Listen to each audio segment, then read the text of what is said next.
Hi, I'm Bart Hanson, the owner and operator of CrushLivePoker.com. The following hand comes from our call-in show that we record at 4:45 p.m. Pacific Time every Monday. If you want to call in your hand, check out the phone number in the description. Okay, this is a 1-3 game. I'm sorry, 1-2 game. Southern Oklahoma. 1-2? Yeah, 1-2. Southern 300 Oklahoma, cap, though. is this not WinStar? Is it Choctaw? Not WinStar. It is Choctaw. Okay. So 1-2, no, I have been to Choctaw. Actually, they're playing my Poker Night in America episodes right now on CBS Sports Network. If people get a lot of that, the people have seen me on TV from Choctaw. They're a year behind. I mean, I went to Choctaw in October of 2016. So Yeah. 1-2 no limit Choctaw. What is the buy-in? 200? 1-3. 1 to 300. Okay. 1 to 300 buy-in. Okay. And the two main villains, both are in the neighborhood of 450 to 500. Okay. And I have them both covered. Okay. We are all 50 to 60-year-old. 50 to 60-year-olds. Villain 1 is a known contributor to the game. Okay. Crazy. Okay. Villain 2, don't know a whole lot, but the game that whole day was crazy. Okay. I am under the gun. By the way, do you ever see are there farmers that play? Do you ever see guys coming off of tractors and stuff? I'm serious, because I played in a farmer's game in upstate New York, and I don't know, for some reason, sometimes I think about that in Oklahoma too. Not so much farmers here, but you do have some ranchers. Ranchers, okay, fair enough. Okay, coming in from the cattle auction, yeah. etc. Yeah, that's pretty cool. Okay, so go ahead. Okay, I have Ace of Hearts, Jack of Hearts. I am under the gun. Okay. I am called by a middle. I make it 17. Is that about about the standard open in the game? Kind of high standard. Okay. Some days, if I make it 10, I probably get 5 callers. Right. Okay. Especially the way the game's been running. Mm-hmm. I make it 17. I get actually 3 callers, middle position, low jack, mm-hmm. and the button. Okay. So we've got, about 65 or so in the pot. Okay, yep. I lead out. Oh, I'm sorry. The flop comes King of Hearts, 10 of clubs, and 8 of hearts. Ace, Jack of Hearts you have, so you've got the nut flush draw. You've got a combo draw, right? Nut flush draw, gutter to a queen. Yeah. And you also have the ability to actually pick up an extra gut shot here with an 8 coming out too on certain cards. Or you can pick up open-minded with a 9 or 7, it looks like. So a little bit more backdoor. So big hand, $65. Most likely you're not going to be able to get this continuation bet through. But I feel like your hand has got so much equity here that I don't mind, obviously, betting to even build the pot up here a little bit. So it sounds like you bet. Yes, I did. Okay. I actually let out 40. Okay. Yep. The middle position folded. Okay. The low jack called. Mm-hmm. And the button thought about it for probably about a minute and a half, 2 minutes. Yeah.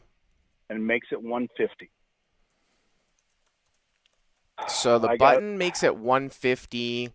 I would imagine that this usually represents a 2-pair plus type of hand in your game, I would imagine. 10-8 plus. No one's doing that with just king queen, are they? Well, normally, no. Uh-huh. But once in a while, someone puts something in the Kool-Aid in this room, and it goes nuts. But, I mean, I think the play for you here is, really easy. It's 100% just call, because I don't... that's another thing, too, if people are new to Crush Live Poker and my work, it's something that I've talked about in the past. I don't know if you're a subscriber to Crush Live Poker, but I have this thing that I've talked about called aggressive action theorem, which is usually something that is applicable to the lower stakes, not so much anymore at the higher stakes. And what the aggressive action theorem says is that if someone raises post-flop, they're not going to fold. And I feel like in this spot, you're not going to get the button to fold if you just move all in. And one of the mistakes I see a lot of people make at these smaller levels is they're like, I've got ace jack of hearts, let me just rip it in because I can't be that far behind. And while that's fine, it's probably not necessarily negative EV. I think a better play is to just call here. Obviously, it depends a little bit on the stack sizes too, because if you call, the pot will be 365 and maybe you only have 300 left. And then if you check turn and he moves all in, I mean, with a Well, let me add, if I call, Mhm. I think the low jack is a 100% call. I Well, play a that's good for lot you, with right? him. You want the low jack to call because you're figuring in that the button has some sort of made hand, right? You've got the nut draw. So if you're up against a made hand and you have the nut draw, you want extra calls, right? In between. Okay. You actually want the calls. So sounds like you And called? see, no, Oh, okay. I, I'm, I have a good, I have an extremely solid reputation in that room, which Uh-huh. has allowed me to actually perhaps, and that's what's gnawed at me about this hand, Yeah. is I felt like I overplayed it, Okay. and I actually jammed all in. Well, I mean, like I Um, said, for the same reasons that I just said, I think probably jamming all in is with your hand.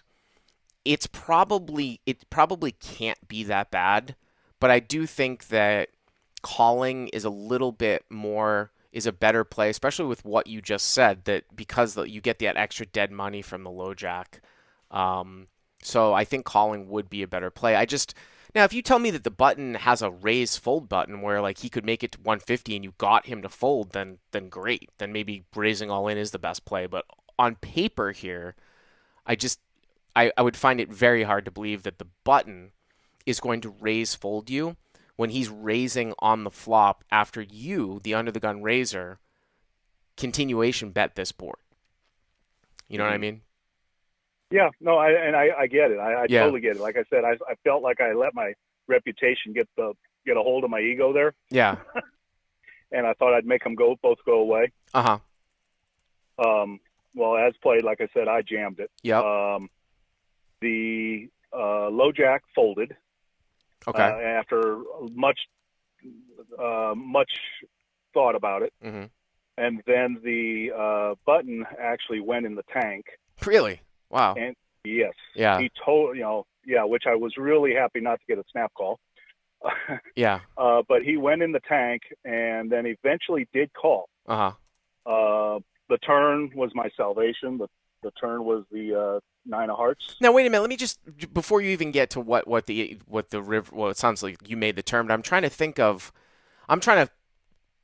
what hand tank calls after raising in this particular scenario. I mean, I don't think two pair tank call. I mean, I guess you could be getting nit rolled. I don't know. What's your name, by the way? My name's Mark. I don't know if you know what nit rolled means, Mark, but he might be just thinking about it, even though he was always going to call anyways. Like if he has a hand like 10-8, he might be like, "Oh, do you have pocket kings?" But he's still never going to fold. So it could be that. I'm trying to think, or I guess maybe it could be king queen, um, which is probably a worse hand that he can have. Uh, I don't know. It's close. I don't know if 10-8 or king queen has more equity against your hand, uh, but like I said, I wouldn't really expect a guy to raise the flop with king queen after you show that much strength. But anyways, so you made the nuts on the turn. What was the river? River was inconsequential. It was like a three of clubs. So what did he end up having? I don't know. Okay. The middle position made all sorts of noise about the fact that he had a queen high flush draw and how he would have had me. I said, not quite, as I showed the hand. Hmm. And then the other guy basically just turned on his heels and left.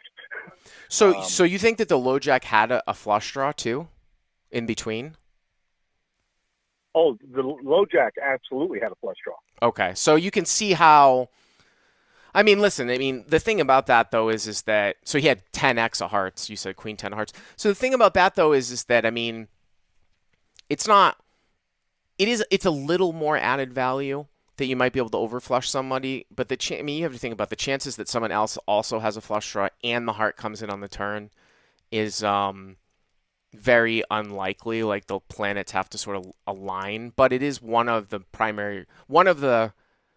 reasons why I would call though quite a bit. Again, the Mm-hmm. two reasons why I'm not a huge fan of the all-in is that I don't think you have fold equity against a raise post flop here in this spot, and you just want the low jack to come in with extra dead money in between. So if you had called and the low jack called, you would have gotten at least the low jack's money. Who know what the button? Maybe the button would have gotten away from it. So Hey guys, if you like what you've seen here, please click on the subscribe button and you'll get notified every time we put up a new video. And if you want to check out crushlivepoker.com for the first month free, use the code YTA100. Click on the link right there.